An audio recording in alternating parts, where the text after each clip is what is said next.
Welcome to Seeds of Encouragement, where seeds of hope, confidence, and success are planted so you can grow. I am your host, Nancy Gonzalez. I help women create their own roadmaps to success so they can find their true identity.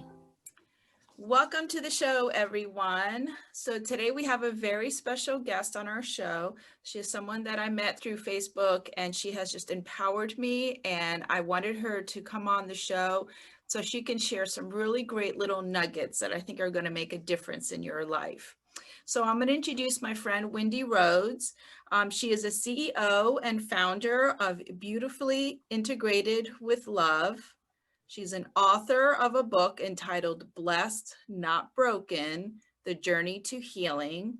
She's an advocate, mentor, speaker, and an overcomer of domestic violence and sexual assault. Definitely my hero. Hi, Wendy. How are you? Welcome to the show. How are you doing today? Nancy, hey, thank you for having me. I'm glad you're here. I'm glad you're here. So share with us, what seed of encouragement do you want to share with the audience? Well, I do have a Bible verse that has really encouraged me through the times of going through my domestic violence and sexual assault. And that is Galatians 5:1, which says, "It is for freedom that Christ has set us free. Stand firm then and do not let yourselves be burdened again by the yokes of slavery." And I put that quote in right directly at the end of my chapter of Blessed Not Broken, the journey to healing. Okay. Because at that point, I felt as if I needed to decree and declare that I am free. And it was for freedom. I mean, Christ died for us. Mm-hmm. And so I felt like, yes, that was it right there. It was like I had nothing else to say, but yes, I'm free finally from the bondage. Yeah, absolutely. It's almost like one of those, the mic drop, because that was it. That's all you had to say. And Right. that's fabulous. So tell us, how can we use that Bible verse like in our everyday lives, so that we can grow from that seed that you want to share with us? Well, I think that a person can grow from that, especially if you've been through a lot of things. That quote, you continue to look at that and you say, I don't have to subject myself to this type of behavior.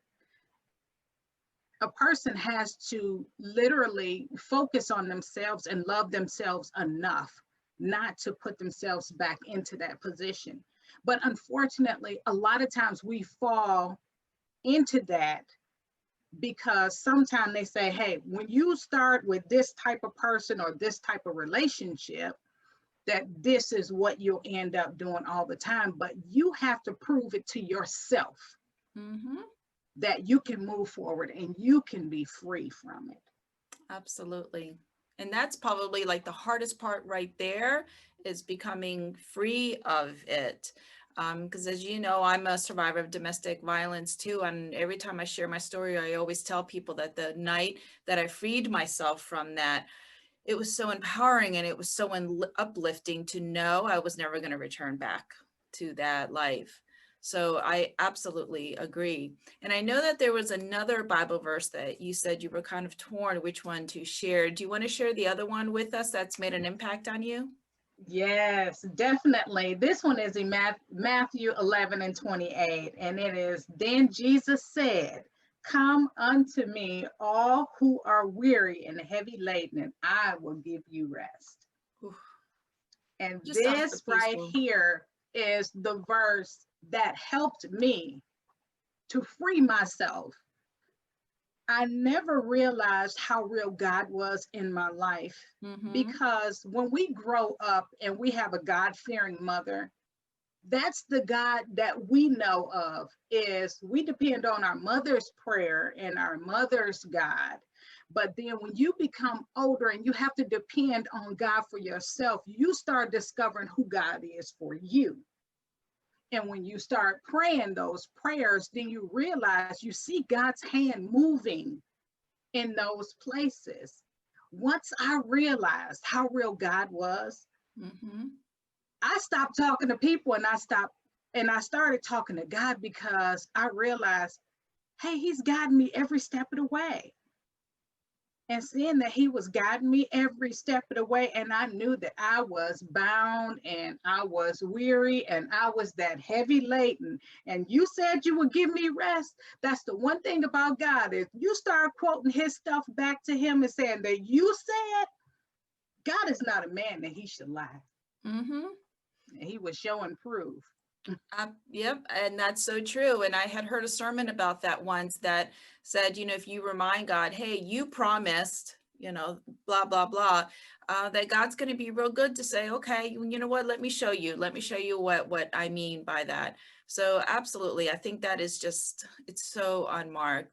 So tell me something that you would want to say to someone that came to you and said, okay, I'm in this really, really tough situation, and I've prayed and prayed and prayed, and I don't feel like God's listening to me. What do you say to someone going through that? Well, what I would say to someone that's going through that says that God is not responding, because basically that's where people just, you want God to be on your timing. And that's the problem, you know. Mm-hmm. We want God to be on our timing. God speaks even when he don't speak. That's so And true. sometimes you just have to be patient. You have to be patient. Your situation didn't come about overnight, Mm-hmm. and it's not going to end overnight. You got to be patient with yourself and be patient with God, because God is always patient and merciful and graceful toward us. We are undeserving of his grace. We are undeserving of his mercy, but he gives it to us every day. And Mm-hmm. that's what I would tell them. Yeah, and And sometimes having patience is so hard, isn't it? Because I know that yes, there's times that I'm doing something and it's like, I really wish God would hurry up with this, because I know what I want it to come out. And then at the end, when you realize that your prayer has been answered, sometimes it's what you didn't even imagine, but it's so much better. right. It's like he knows, and that's what we keep saying, be patient with me because I know what I'm doing. And I know that waiting period is part of that test, and it's part of that, giving that mercy to us. So that's a really, really good point. Absolutely. Thank you for sharing that. Yeah. Absolutely. So is there anything else that you want to share with our audience before we hop off? Any last words of encouragement you want to give to them?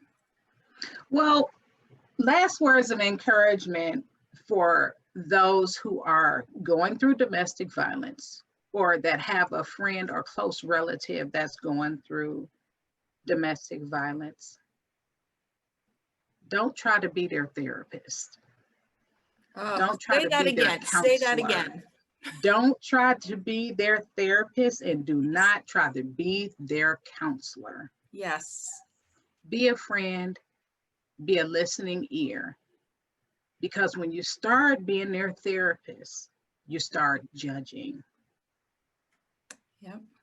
You start judging. And they need the comfort more than they need the therapy. When they're ready for a therapist, they'll seek a therapist. Mm-hmm. Yep. And I always tell people that if someone comes to tell you that they've been in that situation, I can tell you from my own personal experience, it is the hardest thing to tell someone that you're in that situation. Because unfortunately, there's such a stigma on the victim, like it's our fault, when we know it's not.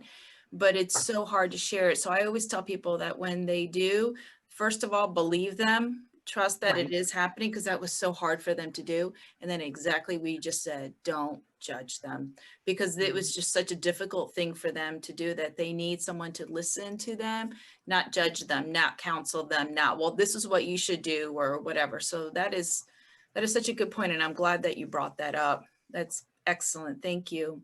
So if someone Yes. wants to get your book, tell us, where do we find your book at? Well, you can actually go to the CEO Wife and put in my name, wendybanksrhodes.com. I am, I take payments through PayPal. You can find me at wendyrhodes.the.author@gmail.com. If you want words of encouragement, you can email me there. Nice. And also, the company is beautifully integrated with love, and I'm considered to be a transformational support coach. And that's exactly what I do, is support. That's wonderful. So if anyone has questions about coaching or anything like that, they can contact you as well. Yes, at Excellent. wendyrhodes.the.author@gmail.com. Awesome. Yes. Good. Well, I could tell you, me personally, I could really appreciate what you do. And I thank you so much, because we all have to work together to be the voice for domestic violence victims, because unfortunately, so many of them lost their voice to it. So I proudly stand with you as we try to conquer this and try to make a difference in the world and bring an awareness to it. So it's been just such a blessing getting to know you and meeting you. So just thank you. Thank you for allowing me to be part of your tribe, because it means a lot to me. Hey, thank you for having me on this show. Absolutely. I really appreciate it. I was one of those that lost my voice as well, and felt as if I had to hide from everybody. Yeah. And now that I have one, you can't shut me up. So That's what I tell people. Yeah, I've had people ask me, "Oh, don't you get tired of talking about it?" No, and I will continue to talk about it until I take my last breath, because I'm just so yes, passionate about it. And I feel that that's my purpose. And if I don't do it, then I'm disappointing God. And that's just the way that I look at it. So exactly. yeah. Well, thanks again, Wendy. I really appreciate it. And for those that you are watching, thank you so much for joining us today on Seeds of Encouragement. I am your host, Nancy Gonzalez. You can visit me at nancyencourages.com. And remember, may the words that you use be good, so that they can be a source of an encouragement for others. Have a great day. Thank you. Thanks.